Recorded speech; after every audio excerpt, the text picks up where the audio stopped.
Bagaimana kalau kita doa ngarang-ngarang sendiri yang kita pengenin dalam sujud, doanya dalam hati, pakai bahasa kita orang Indonesia pakai bahasa Indonesia, orang Jawa pakai bahasa Jawa, orang Sunda pakai bahasa Sunda, orang Palembang wong kita galo pakai bahasa Palembang. Nabi kalau nggak punya duit nih, lagi nggak punya duit, Nabi ajakin keluarganya sholat, ayo sholat, berjamaah, tahajud, ayo sholat. Quran bilang, wa'mur ahlaka bis sholati wastabir alaiha, la nas'aluka rizqa, nahnu narzuquk wal aqibatu littaqwa. Wa'mur ahlaka bis sholat, suruh anakmu, binimu untuk sholat. Nabi itu karena Rasulullah SAW idha hazabahu amrun amaru ahlu bis sholat.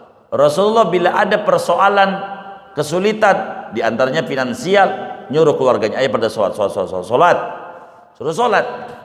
Begitu Quran bilang begitu, wastabir alaiha, istiqomahin, sabar, jangan buru-buru minta sama Allah, buru-buru kita kerja mintain tolong buru-buru, bos juga lihat ini kagak bener ini, begitu. Nah, kita yang santai, yang khusyuk, la nas'aluka rizqa, aku kata Allah tak minta rezeki, justru nahnu narzukuk, akulah yang kasih rezeki anda, asal sholat malam melek minta mau. Bagaimana kalau kita doa ngarang-ngarang sendiri yang kita pengenin dalam sujud, doanya dalam hati, pakai bahasa kita orang Indonesia pakai bahasa Indonesia, orang Jawa pakai bahasa Jawa, orang Sunda pakai bahasa Sunda, orang Palembang wong kita galo pakai bahasa Palembang, begitu. Orang Aceh pakai bahasa Aceh.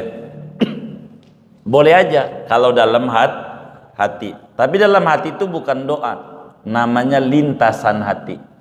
Bini aja diizinin nama agama ngomel sama laki di hati, geblek lubang di hati. Di hati tuh bini, geblek lubang di hati. Bol, lakinya marah nggak? Kenapa? Iya, enggak ini.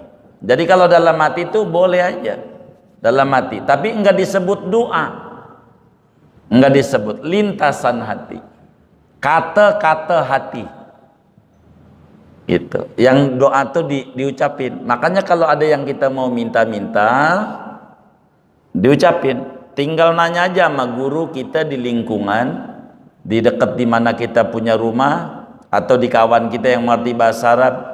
Nih saya mau minta duit, lagi sujud, bacaannya bagaimana ya? Ntar diajarin, ya Rabbana ya Kudus, a'tinil fulus. Boleh, begitu, boleh. Bahasa Arab, gitu, boleh. Kalau dalam hati namanya kata-kata hati, bukan doa. Boleh tapi karena tidak diucapkan. Kalau diucapkan batal, enggak apa-apa, boleh saja. Doain apa aja, minta anu. Sebetulnya kalau difahami, dalam sholat itu semuanya banyak kok yang diajarin. Mau minta apa aja ada dalam sholat itu. Kalau mau jujur, kalau kita mengerti bacaan-bacaan ini, udah terbimbing, minta segala macam tuh ada dalam sholat ini. Makanya Nabi itu kalau udah sholat asik, karena di sini nih minta segala macam. Orang Nabi kalau nggak punya duit nih, lagi nggak punya duit, Nabi ajakin keluarganya sholat, ayo sholat, berjamaah, tahajud, ayo sholat. Quran bilang, wa'mur ahlaka bis sholati wastabir alaiha, la nas'aluka rizqa, nahnu narzuquk wal aqibatu littaqwa. Wa'mur ahlaka bis sholat, suruh anakmu, binimu untuk sholat. Nabi itu karena Rasulullah SAW idha hazabahu amrun amaru ahlu bis sholat. Rasulullah bila ada persoalan kesulitan diantaranya finansial, nyuruh keluarganya ayo pada sholat, suruh sholat.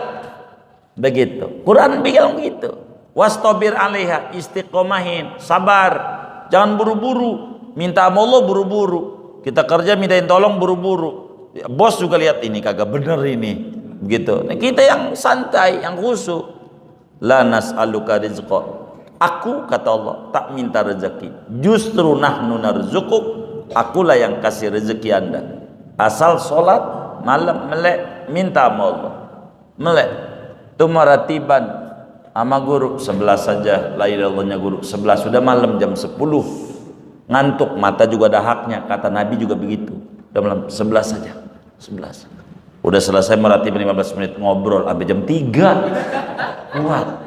Ada nggak yang kayak begitu tuh? Yang mana orangnya? Gitu. Nah, ini jadi doa dalam hati, kata-kata hati, silakan saja, tidak batal sholatnya, boleh dan diizinkan. Sebetulnya bukan sujud terakhir, di seluruh sujud, jangan di terakhir doang, di seluruh sujud. Karena yang manjur tuh bukan di terakhir, di setiap sujud juga manjur gitu. Kurang lebih begitu. Jangan sampai di terakhirnya lama banget. Tapi ada orang yang di terakhirnya lama, itu dia penyebabnya. Kumisnya nyangkut di balik. Gara-gara itu tuh makmumnya lama sujudnya. Gara-gara begitu tuh. Kurang lebih demikian. Semuanya.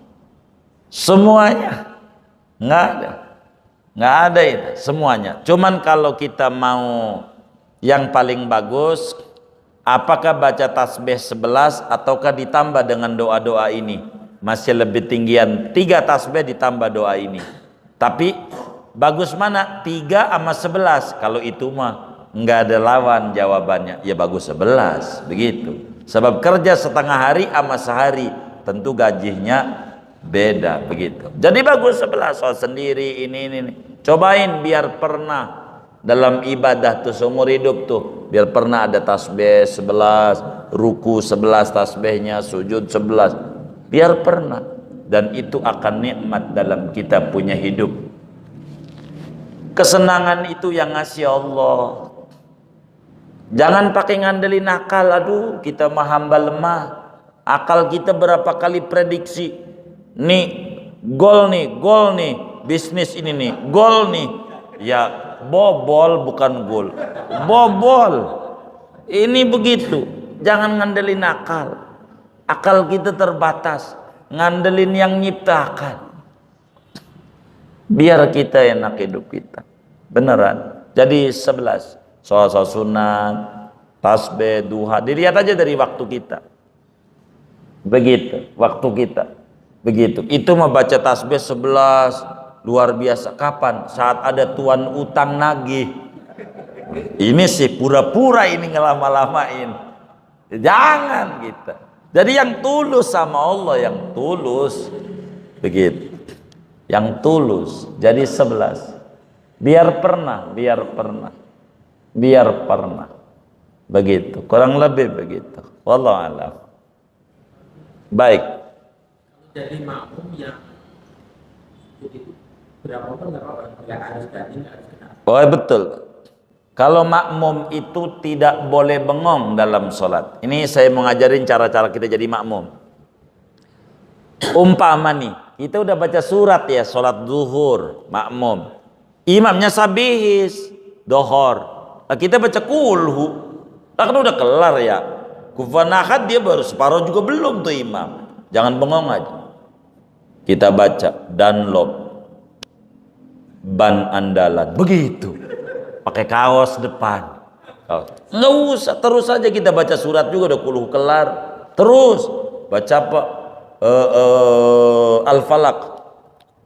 Al-Falaq udah kelar, belum juga tuh imam ruku. Anas belum ruku terus. Apalagi Shadaqallahul Adzim, bukan alif lam mim, bukan Shadaqallah. Ini Shadaqallah. Terus aja. Pokoknya nggak boleh bengong. Rakaat ketiga kita udah waladhdallin, amin, imam belum ruku juga, baca surat. Jangan bengong.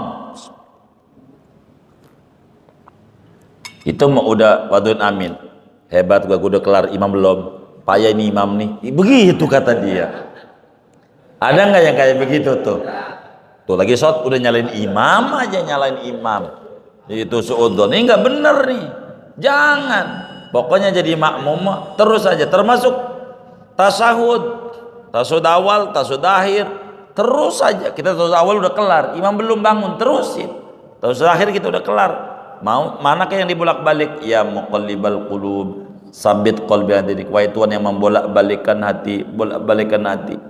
Ini hati kita bisa dibolak-balik nih sama Allah. Begitu, begitu. Itu kayak begitu. Kita minta sama Allah. Pokoknya makmum dilarang bengong dalam sholat, nggak boleh. Sujud begitu, Pak. Jadi tasbih, pokoknya makmum terus saja. Makmum, jangan ada bengong. Wallahu a'lam. Baik. Jadi seyogianya dalam sholat itu makmum sesudah imam. Innama ju'ilal imamu liyu'tamma bih. Sesungguhnya imam itu diangkat untuk diikuti. Jadi makmum tuh ngikut. Makmum bahasa Arab, bahasa Indonesia ngikut. Kalau ngikut tuh di depan apa di belakang? Di belakang kalau ngikut. Begitu, di belakang. Ngikut. Ini mau ikut kiai, kiainya belum makan, dia udah makan 2 piring. Ada nggak yang kayak begini nih? Wah, yang mana nih? Gitu kan, ngikut di belakang, ngikut. Jadi waladhdallin amin, baru kita baca Fatihah. Tapi dilihat kalau imamnya bakalan ngebut suratnya, bareng ini wajib. Kalau bakal ketinggalan, bareng ini. Syekh Naibanten tulis di dalam kitabnya Kasyifatus Saja. Tapi hukum membareng imam bacaan ini makruh saja. Kecuali memang nggak keburu, kalau nggak bareng itu baru wajib. Bagusnya kalau pengen begitu separuh aja, separuh. Imam baru separuh, kita baca Imam Maliki Yaumiddin.